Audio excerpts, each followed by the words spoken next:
आपण पाहत आहात सत्य व रोखठोक न्यूज चॅनल महावृत्त न्यूज. आवाज तुमचा, ताकद आमची.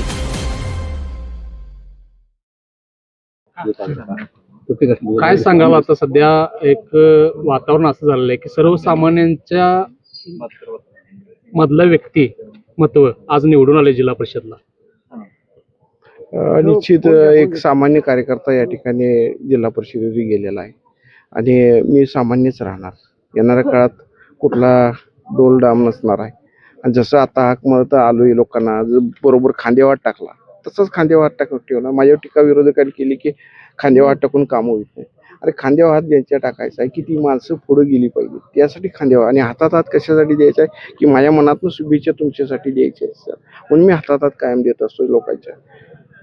आतापर्यंत तुम्ही सर्वसामान्य शेतकरी असेल, सर्वसामान्य बांधकाम कामगार किंवा इतर जे घटक आहेत त्या घटकांच्या प्रत्येक याच्या विषयावर तुम्ही आवाज उठवलाय.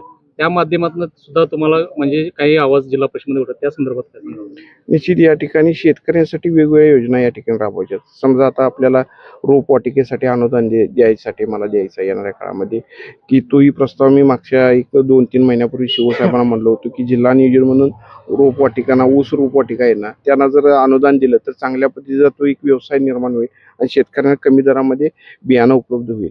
तसेच बांधकाम कुशल कामगार मला या भागामध्ये व्हायचे, कारण बाहेरून कामगार जे येतात, राजस्थानमधनं येतात, UP मधनं येतात, त्याच्यापेक्षा माझे कामगार जर कुशल झाले तर रोजगार या ठिकाणी 4 पैसे आपल्याच भागातील लोकांना गेले तर ते सुद्धा मला या ठिकाणी बांधकाम कामगार योजनेतनं कुशल कामगार म्हणून योजना आपण पुढे येणाऱ्या कामगार त्यांची वेगवेगळ्या ठिकाणी प्रशिक्षण घेऊन त्यांना कुशलता त्यांच्यामध्ये आणायचं माझे प्रयत्न असणार आहे.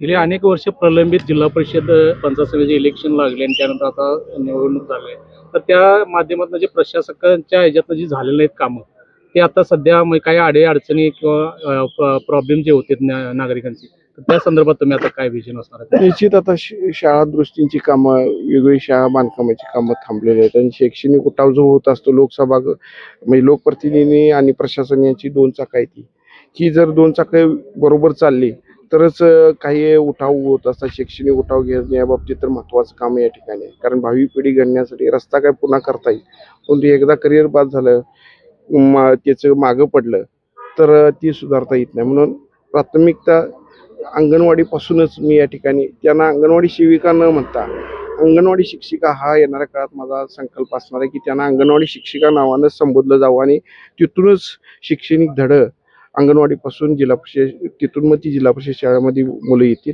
आणि चांगल्या पद्धतीने ती शिक्षण घेतील. त्या विजय श्रेय हा विजयश्रेय मी जनतेला देतो, तिने माझ्या कार्यकर्त्यांना देतो आणि माझे जे विचार आदरणीय PN पाटील साहेबांनी संपूर्ण विचार जोपासल्यात की जनसामान्यांसाठी झटा, त्यांच्यासाठी चांगलं काम करा, हे जे विचार माझ्या मनामध्ये राहिलेले आहेत ते विचार.